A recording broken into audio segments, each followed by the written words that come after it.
Hello बच्चों, let's see the question. So question says that which of the following complex ion has a pair of enantiomer? So pair of enantiomer तब बनाते हैं जब कोई आपका plane of symmetry exist ना करता हो और प्लेन ऑफ सिमेट्री अगर एग्जिस्ट करेगा तो वो क्या करेगा आपका कभी भी इरेंशियोमर नहीं बनाएगा। सो इरेंशियोमर अगर चेक करना तो मुझे चेक करना पड़ेगा प्लेन ऑफ सिमेट्री है या नहीं है। जैसे जिंक की बात करें तो जिंक के आउटर मोस्ट वाला पूरा फिल होता है 3D10 होता है और इसीलिए इनर कॉम्प्लेक्स यूज नहीं कर सकता और इनर कॉम्प्लेक्स यूज नहीं करेगा तो स्क्वायर प्लेन नहीं होगा, हमेशा टेट्राहेड्रल होगा। तो टेट्राहेड्रल में EN मतलब इथाइलिन डाइमीन है।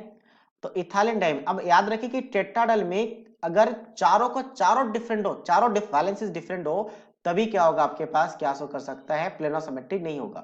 या तो ये दोनों भी सेम है, ये दोनों भी सेम है, तो plane of symmetry sure show रहेगा, तो मतलब ये एनंशियोमर पेयर नहीं बनाएगा पहला। सेकंड बात करते हैं यहाँ पे, देखो पीटी का याद रखें कि पीटी और पीडी कैसा भी लिगेंड रहे +2 ऑक्सीडेशन स्टेट में ऑलवेज स्क्वायर प्लेनर बनाता है।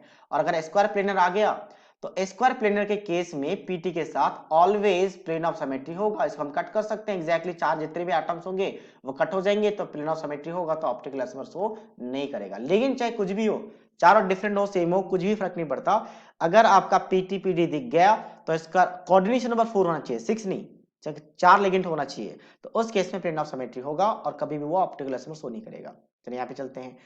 एसी भी, अच्छा ये पे जैसे बीसी एसी आपके पास बाइडेंटल लिगेंड था, एसी से एसिटो एसिटेट, ये भी आपका पास क्या था होता है, ये भी आपका बाइडेंटल लिगेंड है। तो टोटल कोऑर्डिनेशन नंबर यहाँ पे 6 हो चुका है।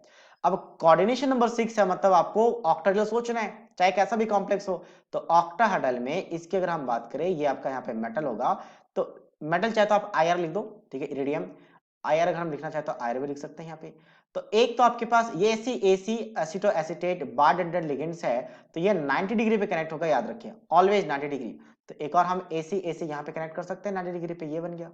तो बाकी जो दो बच्चे हैं उसको मैं वाटर मॉलिक्यूल से एक यहाँ पे लूंगा और यहाँ पे एक NH3।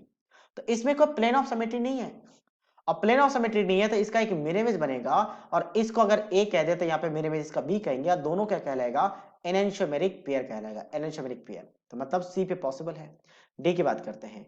डी में क्रोमियम के साथ 3 और 3 6 लिगेंड्स है, मतलब ऑक्टाहेड्रल कॉम्प्लेक्स है।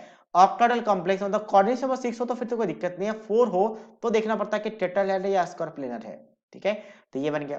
तो यहाँ पे क्लोरीन 3 है, 3 क्लोरीन का हम यहाँ पे रख लेते हैं, 1 2 और 3, एक HCN है तो HCN आ जाएगा, एक हम बेसिकली वाटर मॉलिक्यूल्स को ऊपर रख लेंगे, एक वाटर मॉलिक्यूल्स को नीचे रख लेंगे। तो इसमें प्लेन ऑफ सिमेट्री श्योर दिख रहा है, ये सारे एटम कट हो जाएंगे अगर मैं एज अ स्लाइस कट कर दूं तो, और वाटर मॉलिक्यूल्स एक दूसरे का मिरर इमेज है तो प्लेन ऑफ सिमेट्री है, मतलब इनेंशियोमर नहीं बनेगा, तो ये भी आंसर में नहीं आएगा। तो that means only C is the right answer of this question. So I hope you understood it well. All the best.